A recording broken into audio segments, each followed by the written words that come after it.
they began it all. They're the ones that stood up to King George and said, no, we came over here to escape religious persecution, etc. They wanted to live by their laws, the laws that they voted in, not live by some sovereign king's laws across the pond. So they were here for a reason. They wanted to set up their own government, and they certainly did that. So I thought we would just have this little time right now to just see how much we actually know about this whole process, this 4th of July, this Declaration of Independence that supposedly they wrote for us, that's lasted us all these years. So I'm just going to kind of ask a few questions just so you kind of, can feel this out. I don't honestly know if any of you have actually taken the citizenship exam for this country, if you've come from another country and chosen to become an American citizen. I can honestly tell you that probably 85% of American citizens cannot answer these questions or cannot answer them, the ones on the citizenship test. And it's amazing to us when we see people that have actually taken these courses and classes to become American citizens, and we just kind of dumbed into it. We were born here or whatever, so we were just automatically American citizens. But you have people just like way back in the 1700s that actually chose to come across that big pond of water and actually stay here because of our freedom. Freedom from prosecution for anything, religious services, ethnicities, cultures. This is truly the melting pot. I was in the military for many, many years and traveled all over the world and lived in several foreign countries. And I can honestly tell you, not so much being biased, but actually living in another country or spending time in another country, living by their laws, not the laws that we've come to know and appreciate here in this country. It is different. It is different. We definitely have so much freedom here. I can recall spending several months, different times, in, for example, Saudi Arabia, where even though I was a member of the military, I couldn't drive. I couldn't show my arms or my legs. I had to wear long sleeves out in public. I had to have a man with me if I was even going to the souk, to the market. I had to have a man with me. I mean, just all the things that we take for granted here living in this country. The cultural changes and laws in other countries to us might actually seem bizarre because we're so spoiled. We have all this freedom. We can come and go as we please. We can go to this church at 11 o'clock. We can go to another one at 1 o'clock and another one after that if we want. We can worship how we please. We can say what we please as long as we don't hurt each other physically or attack anybody. They'll pretty much leave you alone. I mean, you can fly whatever flag you want in front of your house. They won't even arrest you for that.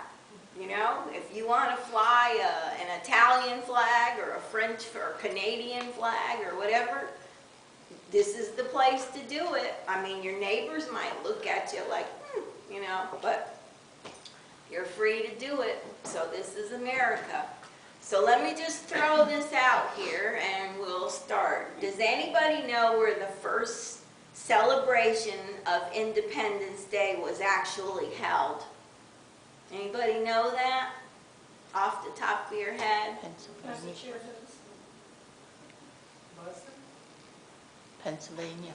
Philadelphia, to be exact, which honestly surprises some people because they just assume it was always in Washington, D.C. or whatever, but the first one was actually in Philadelphia. Every Independence Day, how many times does the Liberty Bell ring? Does anybody know that? I didn't till today. Yeah, does anybody know how many times the Liberty Bell? Isn't that 12? Because there was only 12 states then? Nope, it's 13 for the 13 original colonies. Okay. Yeah, so see, you're going to walk out of here actually learning something today. Okay. Does anybody know what the name of the newspaper that published the Declaration of Independence was? The name of the newspaper that published the Declaration of Independence. Washington? See how bold and brave they were, these founding fathers? They wrote this document, they signed their names to it, which was treason according to King George.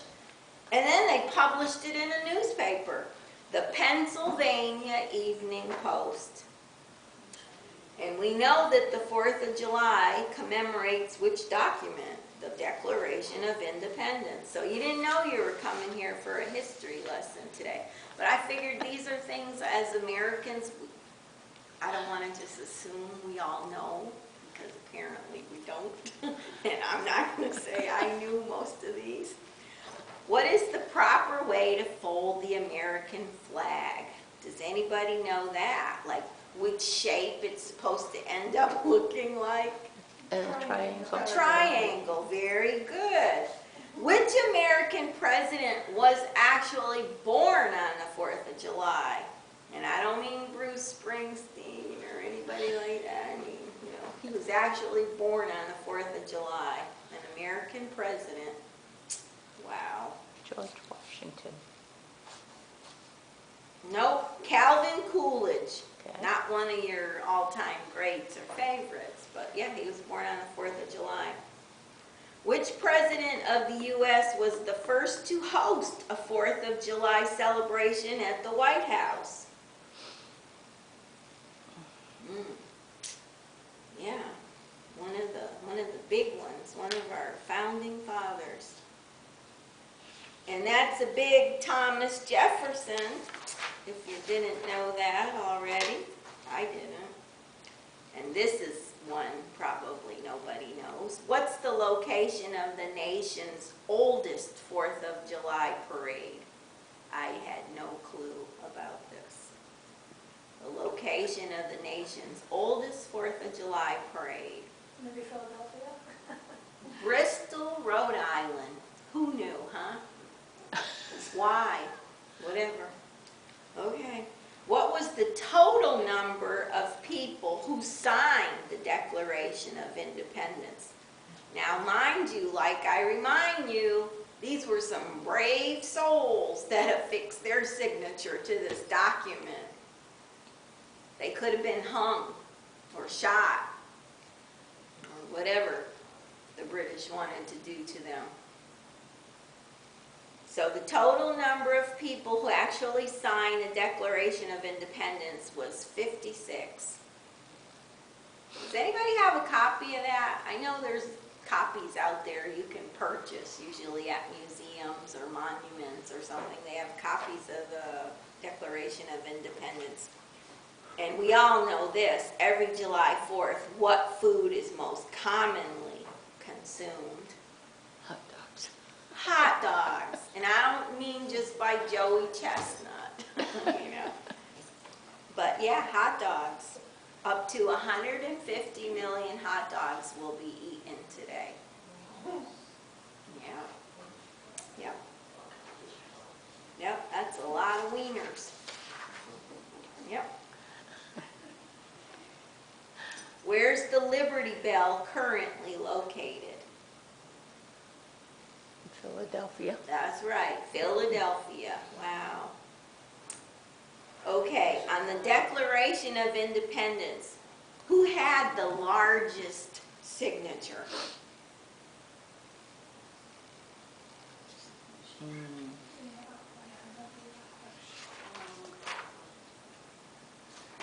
I don't know if any of these are on the citizenship test, No, it but doesn't say. apparently they should be.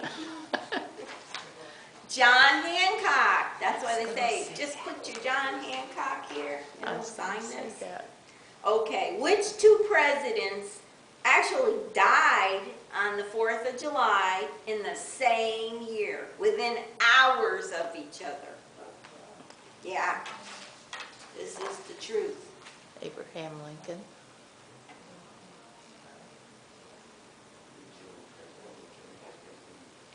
Yikes. John Adams and Thomas Jefferson. They actually died within hours of each other on the 4th of July. Wow. Does anybody know what the estimated population of the U.S. on July 4th, 1776 was? Way back when. Okay, that's pretty good. 2.5 million people, and my, have we grown considerably. Yeah. Okay, here's a trivia one for you. On July 4th, which classic children's book was published?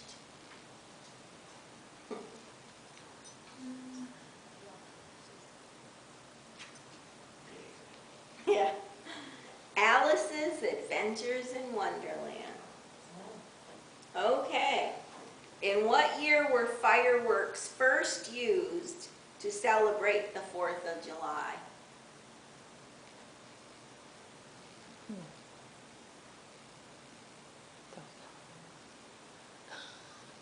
Okay, not 1776, but they did it big the next year, 1777. That's pretty good. See, you're learning something here after all. Okay. Oh, this is interesting. During World War II, where did the original Declaration of Independence get stored? Come on, because I know you're not going to be able to sleep tonight not knowing the answer to this. This is serious. You know, like when somebody's attacking or something and they hustle the president out of the White House into these underground tunnels that lead somewhere else and they fly him somewhere else. Well, apparently somebody's grabbing the Declaration of Independence too in Philadelphia. And they're storing it at Fort Knox, you know, with all our money. Yeah, big vaults. Okay. I guess, honestly, you probably did better than you thought you would do, huh? Tell the truth, even if you only got one of them right. I mean, who knew, right? All of these things that I guess, like I said, even though most of us here, I'm not gonna, take it for granted that all of us are U.S. citizens, but most of us here are U.S. citizens, and we probably should have known some of these things, which, you probably learned in 7th grade or 8th grade or something in U.S. history class, and then another one in high school or whatever, and wow, just went right out of your head, didn't it? Obviously, we thought these weren't so important. Wow, well, I guess you'll still be able to sleep tonight, but now you know some facts, and you can pretty much pat yourself on the back for that, just, sitting through that and maybe picking up one, but apparently Philadelphia is a really important city. Who knew, huh? Really? Who knew? We all thought it was Washington, D.C. and New York. Nope, Philadelphia is the big one. So back to what I was talking about, our freedom, and to us as spiritualists, wow, this is big. This is big because at some points in our U.S. history, it wasn't so popular to be a spiritualist. It was not. Especially when there were a lot of fraudulent psychics and mediums out there saying they were spiritualists, and they were scamming people, putting on fake seances, you know, mysterious raps and all kinds of things going on in the dark that they got busted for, and it just made the rest of the spiritualists look bad. So unfortunately, that caused a decline in people stepping up and saying they were spiritualists. Because I read, well, not just yesterday, but the past few months, I have read so many documents from the 1800s about spiritualism. Conventions, I've read some of the material that was presented at the conventions, and these go way back, and obviously to modern American spiritualism in the 1800s. They had conventions in different cities. Actually, one of the cities that was holding several of these conventions was a city I grew up in and had no idea. I had no idea there was a spiritualist church there. Never had a clue.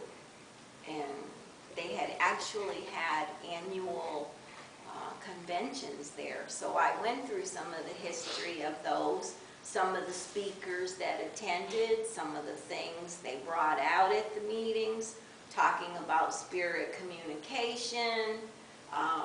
They talked about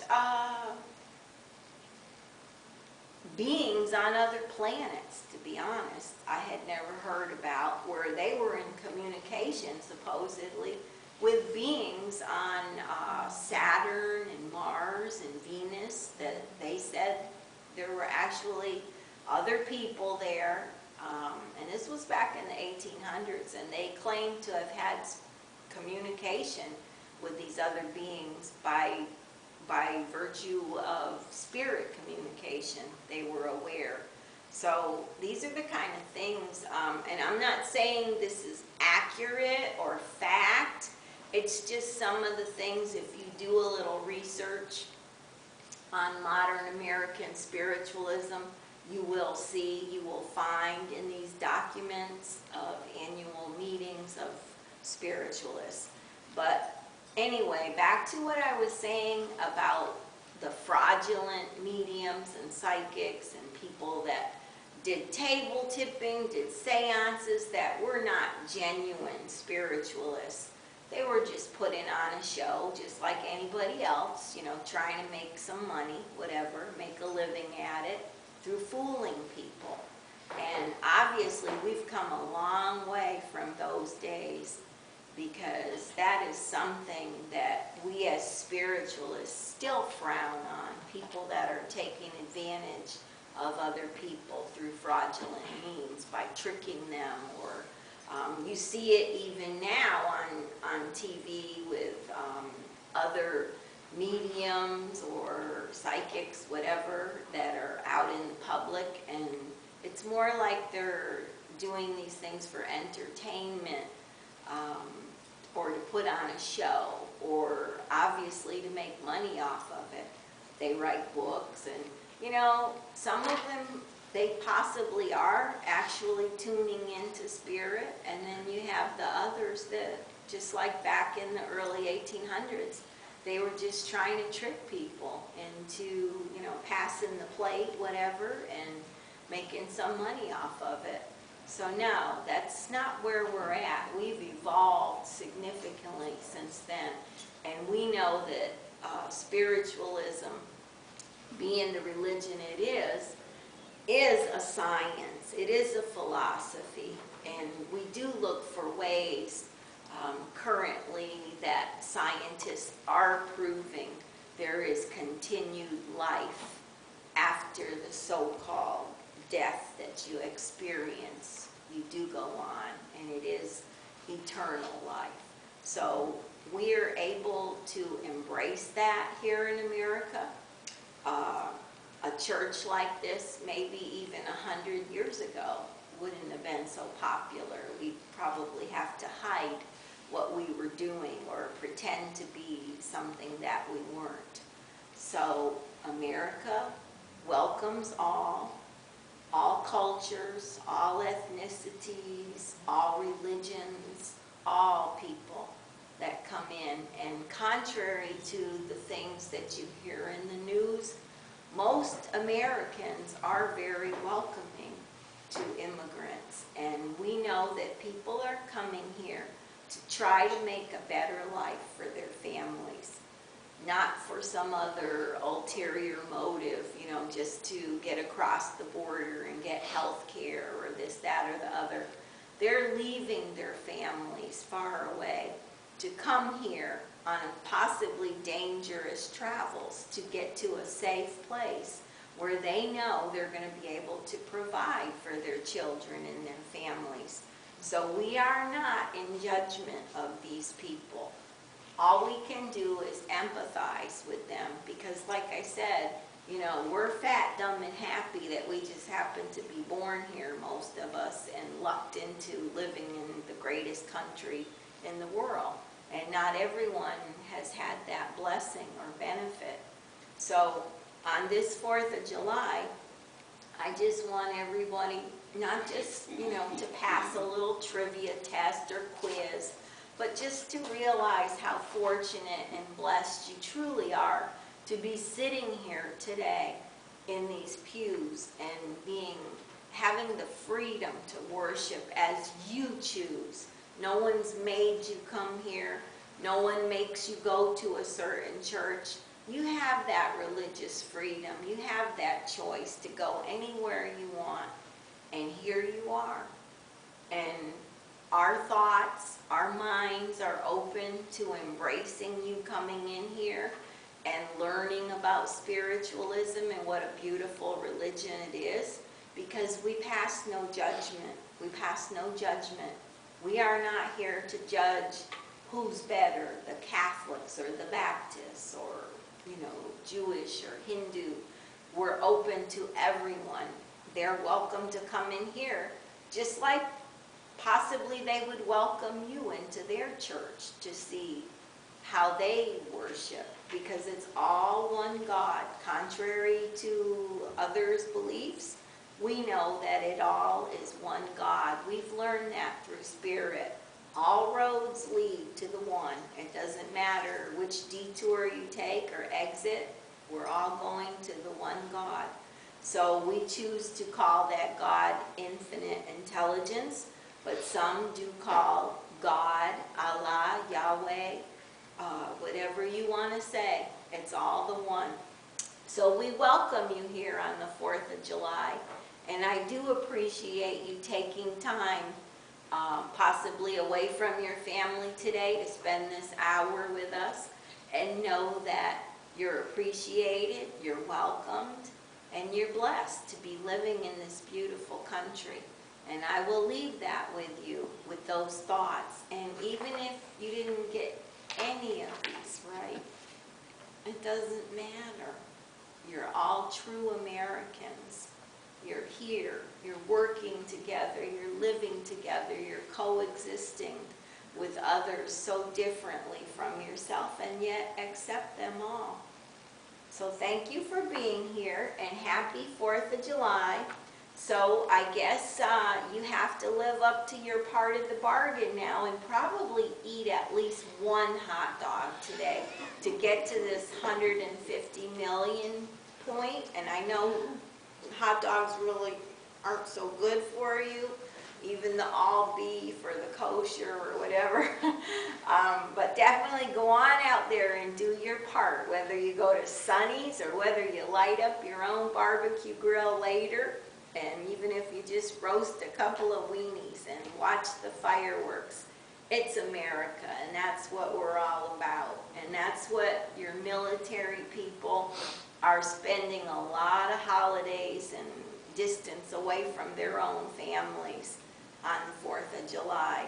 Been there, done that, okay? And they make it nice, they make it great. They have barbecues at the dining facilities. They give you, you know, all the trimmings, the apple pie and the hot dogs, and have little parades on base and all that. But sometimes, you know, you're remembering that your family is 2,000 or 3,000 miles away, and you're just counting the days when you're going to be back home in America with your family. So think about those people too. Think about them, because sometimes it is kind of sad and it is kind of depressing for the military people to be away from their families. But you know what? I think given the choice, and they do make the choice, that's where they are, and they're fighting to keep us safe and keep us in our sheltered, blessed bubble here that we live in.